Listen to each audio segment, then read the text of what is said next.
এই যে এখানে বসে গেছে, কিছু খেয়ে দিতে হবে, নাহলে এখন এখান থেকে নড়ছে না। আহ আহ আহ আহ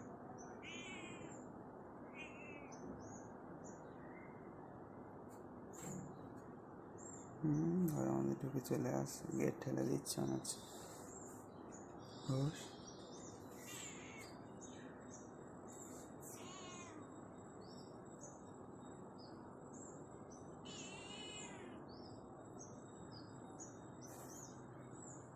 তো বন্ধুরা, এখন এই আমগুলো বুঝতে আছে, এগুলো কিছু কাঁচা আম, কিছু পাকা আমও আছে, ঠিক আছে।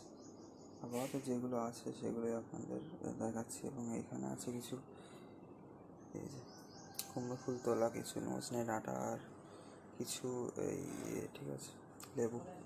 লেবু তো প্রচুর ছিল, দেখানো হয় না সবসময়। আর এই ডাঁটিতে অনেকগুলো লেবু, ঠিক আছে।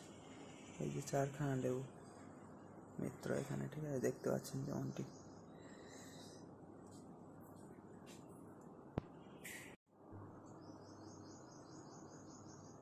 তো প্রতিদিনের মতো রৌদ্রোজ্জ্বল পরিবেশ একদম, ঠিক আছে। মানে গ্রীষ্মকালে যেমন হয়, গ্রীষ্মকালের তাপপূর্ণ পরিবেশ একদম। এই যে কুমড়ো ফুল, লেবু, এই যে আরও জল আছে, ঠিক আছে। এই হচ্ছে ফিলহাল মিত্র কন্ডিশন, ঠিক আছে। এই হচ্ছে আমাদের সব পাকা আম, ঠিক আছে। রাধে রাধে সবাই মিত্র, হরে কৃষ্ণ।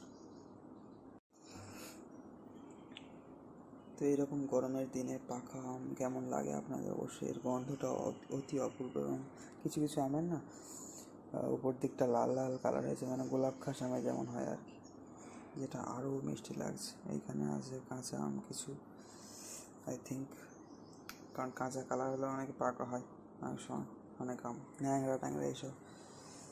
আর এইসব আছে মিত্র, ঠিক আছে। সবাইকে হরে কৃষ্ণ, রাধে রাধে, নিতাই গৌর সীতানাথ প্রেমানন্দ মিত্র, সবাইকে হরি হরি বল। আর এই যে সামনের গাছটা রাম, এগুলো, ঠিক আছে।